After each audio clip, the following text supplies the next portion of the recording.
بسم اللہ الرحمن الرحیم۔ بسم اللہ الرحمن الرحیم۔ السلام علیکم ورحمۃ اللہ وبرکاتہ۔ بات کریں گے ماہ محرم الحرام کا چاند دیکھنے اور اس وقت کے وظیفہ کرنے کے حوالہ سے کہ ماہ محرم الحرام کا چاند دیکھ کر کون سا ایسا وظیفہ ہے کہ جس کے کرنے سے رب ذوالجلال ہر قسم کی حاجتوں کو پورا فرما دیتا ہے، ہر قسم کی پریشانیوں کو دور فرما دیتا ہے، اور خالق کائنات سے جو بھی مانگیں رب ذوالجلال وہ ضرور عطا فرما دیتا ہے۔ آج کا یہ وظیفہ ماہ محرم الحرام کے چاند کے دیکھنے سے حوالے سے انتہائی لاجواب، باکمال اور مجرب ترین یہ وظیفہ ہے۔ ہماری آپ کے لیے یہ دعا ہے کہ اللہ رب ذوالجلال آپ کو اس وظیفہ کے کرنے سے کامیابی عطا فرمائے، آپ کی زندگی کے اندر جو بھی پریشانیاں ہیں ان کو دور فرمائے، اور جس بھی مقصد کے لیے اس وظیفہ کو پڑھ کے آپ رب ذوالجلال کے ہاں دعا کریں، خالق لم یزل آپ کی دعا کو قبول فرمائے۔ ماہ محرم الحرام کا چاند دیکھ کر آپ نے رب ذوالجلال کا ایک اسم گرامی ہے، اسم ذاتی کے ساتھ اسماء صفاتیہ کو ملا کر اس طریقہ کار کے ساتھ آپ پڑھیں گے: اللہ القادر المقتدر، اللہ القادر المقتدر، اللہ القادر المقتدر۔ ایک اسم ذاتی ہے اور قادر اور مقتدر یہ اسماء صفاتیہ ہیں۔ اللہ القادر المقتدر، اس طریقہ کار کے ساتھ آپ نے 41 بار اس کو پڑھ لینا ہے، 41 ٹائمز۔ 41 بار پڑھنے کے بعد آپ نے یا مسبب الاسباب، یا مسبب الاسباب، یا مسبب الاسباب 100 مرتبہ اس کو آپ نے پڑھ لینا ہے، اور پھر آخر میں 41 بار اللہ القادر المقتدر،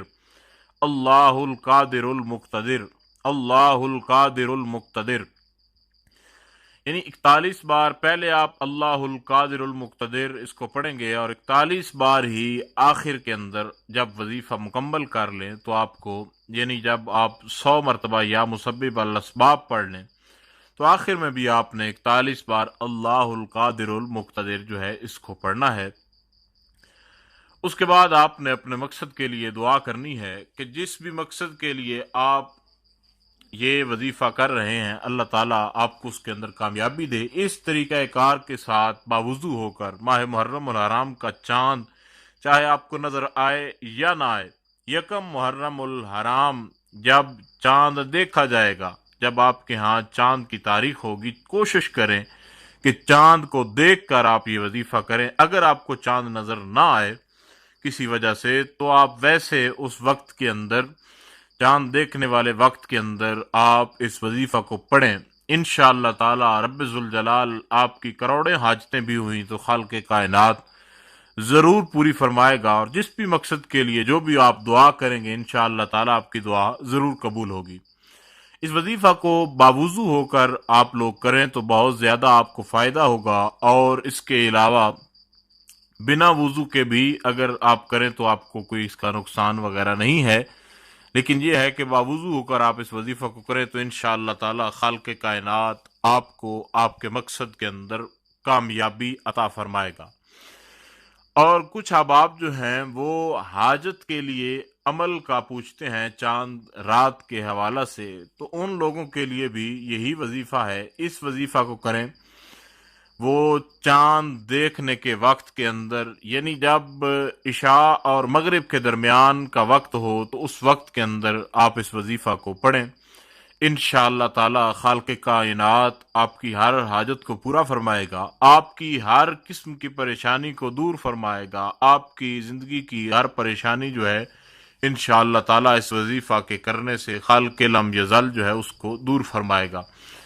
اول اور آخر میں آپ جو بھی درود شریف آپ کو آتا ہو وہ آپ نے پڑھ لینا ہے، ایک ایک بار درود شریف، ایک بار شروع میں اور ایک بار آخر میں آپ نے درود شریف پڑھ لینا ہے، تو انشاءاللہ تعالی زندگی کی یہ رات جو ہے سال کے اندر ایک بار یہ دن آتا ہے، یہ رات آتی ہے، تو اس دن اور رات کی گھڑی میں آپ اس وظیفہ کو ضرور کریں، رب ذوالجلال آپ کو کامیابی عطا فرمائے گا۔ اور کسی بھی قسم کا کوئی بھی جو بھی ہمارے چینل سے آپ وظیفہ کرتے ہیں، ہماری آپ کے لیے یہ خصوصی دعا ہے کہ جو بھی آپ کریں خالق کائنات آپ کو کامیابی عطا فرمائے، آپ کی پریشانیوں کو دور فرمائے۔ خدا حافظ۔